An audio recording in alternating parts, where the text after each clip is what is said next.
Welcome to Mindfork. I have a bit of a short video today, something I've been wanting to talk about for a while, but didn't actually write until the day before, so there's that. We'll go back to our regular programming next week, or maybe a little bit before since this one is a tad bit shorter than normal, so you can look forward to that. A legend once said that if knowledge is power, and gamers are encouraged to play with power, then shouldn't gamers actually play with knowledge? To that extent, I'm sure if you've seen me around, then you'll know all about Matthew Patrick, the current, soon-to-be, ex-host of the 4 Theorist channels: Game Theory, Film Theory, Food Theory, and Style Theory. If you've watched even 2 or 3 of my videos, you'll have probably realised the similarities. Looking back, I think our first videos are even pretty similar, since he talks about time travel in Chrono Trigger, while I talked about time loops in Deathloop. A different decade, a different version. And if I'm being honest, it's sad to see him go. Like others with the same sentiment, I grew up watching his videos. In fact, it's one of the main reasons why I'm here today. The idea that I can learn, alongside others, using the things I love, is something I've wanted to put into practice since July 3rd, 2014, or sometime around then. You see, that's when game theorists released their video titled Watch Dogs Warning, You're Not Safe, because it was the first videos of theirs I'd watched. But I know what you're thinking. How did I remember the first video I ever saw of theirs? Well, to me it was just that special. Though admittedly I had to go back to the video to actually see what date it came out.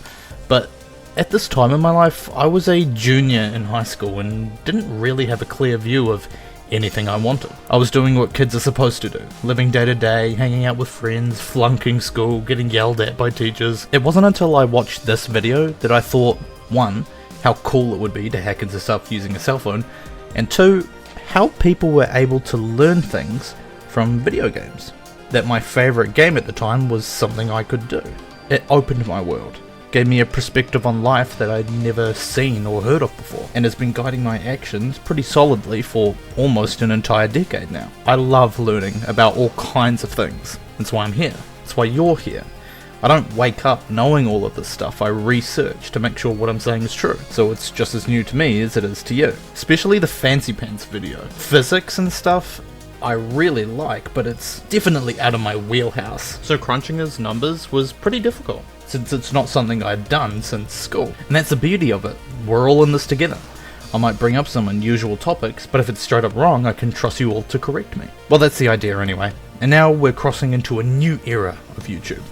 I'm personally so excited to see where the channels go from here. I'm a viewer and subscriber, same as you. As for us, why don't we do some theorizing of our own? Today, I want to see, on average, how many words MatPat has said in his own videos since he started Game Theory, and subsequently how much time he's devoted to us over those 13 years. So let's get into it. Theorist Inc. has 5 channels: Game Theory, Film Theory, Food Theory, Style Theory, and GT Live. This time, however, we're going to pick on the everlasting sentinel, Game Theory, since it has the largest data pool of 655 Game Theory videos as of making this. His final theory video hasn't come up yet, so it's everything before that. After going through the channel's history, I counted about 9,429 minutes of video content over the last 13 years, admittedly with a margin of error. Divided out into the 655 Game Theory videos, not counting the 25 theatre videos he had done beforehand, that comes out to about 15 minutes per video on average.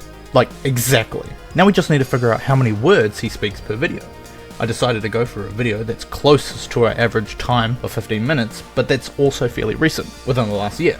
So I went with How to Survive an Urban Apocalypse, since it was released June 25th, 2023, about 8 months ago, and is 15 minutes and 3 seconds long. There was one that was 14 minutes and 59 seconds long, but it was a little bit outside that year margin that I wanted, so we stuck with this one. The reason I chose to do a video within the last year is because his format is ever evolving, and I wanted something as close to today as I could so I can make a more clear average. After extracting the transcript from that video, I counted about 3,276 words. So, with an average of 15 minutes per video and an average of 3,276 words per 15 minutes, that comes to 2,059,293.6 words since he began. That's 2.5 times longer than the Bible. If it were condensed into a book, it would be in the top 5 longest books ever, at 4th place. I guess we can thank the stars that he hasn't come out with 50 million book adaptations of a video game. Cough, cough, cough. And that's not even counting the other 4 channels, his charity live streams, his appearances on other channels, the list goes on. I released my first video almost immediately after he announced his retirement. One, because I very optimistically hoped that I could fill the vacuum he would create, but also because this was a signal of change. Things were going to be different now, and if nothing else, I wanted to be a part of that history. A lot has changed for me these few months making YouTube videos. If you go back to the first one, you'll notice how awkward and structured I am. Not too different from how I am today, but at the very least I can improvise, like I'm doing now. And honestly, I have no one else to thank but MatPat for giving me that push. I'm so appreciative of his time here. And although he himself may never see this video, that's alright with me. Because I know that he's going on to do bigger and better things now, spending time with his family. And that's all anyone could ask of him. Stephanie and MatPat have had a hand in almost every facet of YouTube, including YouTube. So it's no surprise that his voice has reached so far that everyone is feeling it, now that he's about to leave. So here's to you, and everything you've done for us all. We're all going to miss you. And that's no theory. Thanks for watching.